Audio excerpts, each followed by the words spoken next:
Assalamualaikum warahmatullahi wabarakatuh. Perkenalkan, saya Dewi Astuti dengan nomor induk mahasiswa 860360255. Saya dari program studi PGSD di UPP JJ Bandung. Di sini saya akan memenuhi tugas dari mata kuliah praktikum IPA, yaitu tentang makhluk hidup dan lingkungannya. Di sini untuk tugas yang akan saya amati yaitu tentang ekosistem darat. Penjelasannya. Ekosistem adalah hubungan timbal balik antara komponen abiotik dan komponen biotik. Ekosistem digambarkan sebagai tempat di mana makhluk hidup seperti tumbuhan dan hewan hidup bersama dengan benda-benda tak hidup seperti air, tanah, dan udara. Di dalam ekosistem, semua makhluk hidup saling bergantung untuk bertahan hidup. Ekosistem terdiri dari dua bagian utama. Pertama, makhluk hidup atau yang disebut komponen biotik. Kedua, benda tak hidup yang disebut komponen abiotik. Kedua komponen ini bekerja sama untuk menciptakan lingkungan yang seimbang. Biotik di sini tumbuhan, hewan, dan manusia. Contoh abiotiknya sinar matahari, udara, dan tanah. Sekarang saya akan mengamati tentang ekosistem darat alami.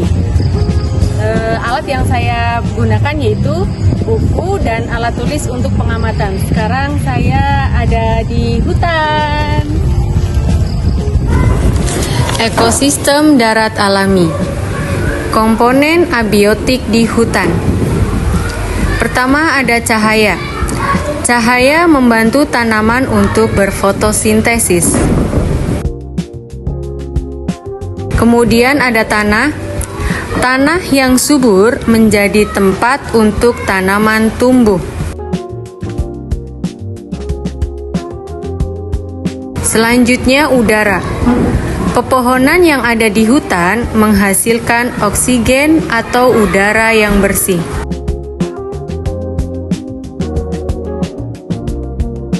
Kemudian batu. Batu termasuk ke dalam komponen abiotik yang ada di hutan.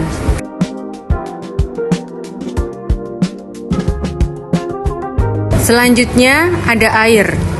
Salah satu contoh genangan air hujan yang membantu pertumbuhan tanaman di hutan. Yang kedua, komponen biotik. Ada pohon jati.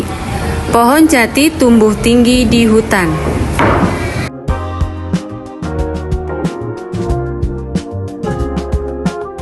Selanjutnya ada jangkrik. Jangkrik hidup dan mencari makan di hutan.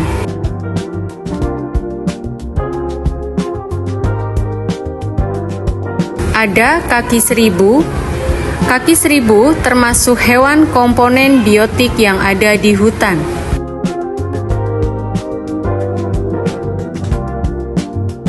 Kemudian ada rumput. Tanah yang subur menjadi tempat tumbuhnya rerumputan.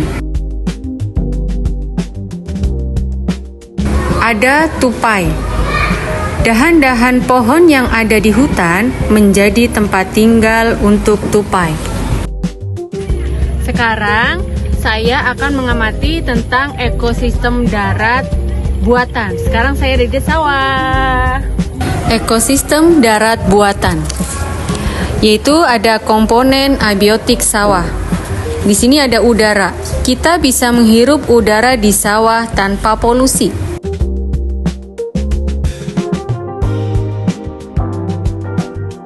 Batu. Batu termasuk salah satu komponen abiotik di sawah.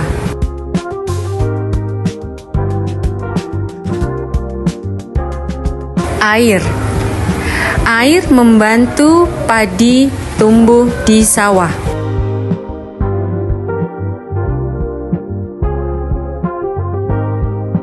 Kemudian tanah.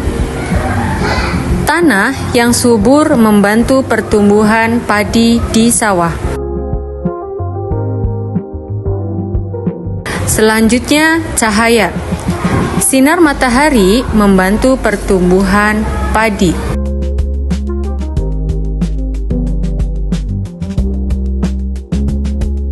Komponen biotik di sawah pada tanaman padi.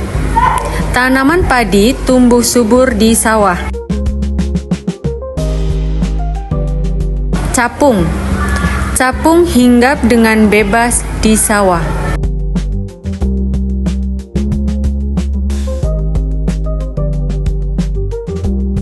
Kemudian ada tanaman gulma. Tanaman gulma tumbuh liar di antara tanaman padi. Kupu-kupu. Kupu-kupu merupakan salah satu komponen biotik di sawah.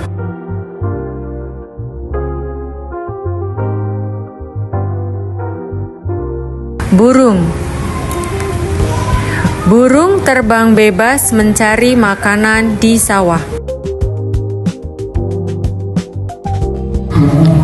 Jadi kesimpulannya, pada ekosistem hutan pembentukannya secara alami, sedangkan pada ekosistem sawah dibuat dan dikelola oleh manusia. Keseimbangan ekosistem hutan lebih kompleks dan stabil secara alami, sedangkan ekosistem sawah cenderung sederhana dan bergantung pada kontrol manusia. Keanekaragaman pada ekosistem hutan lebih banyak jenisnya karena dukungan habitat yang luas, sedangkan pada ekosistem sawah lebih sedikit jenisnya karena berfokus pada tanaman yang dibudidayakan.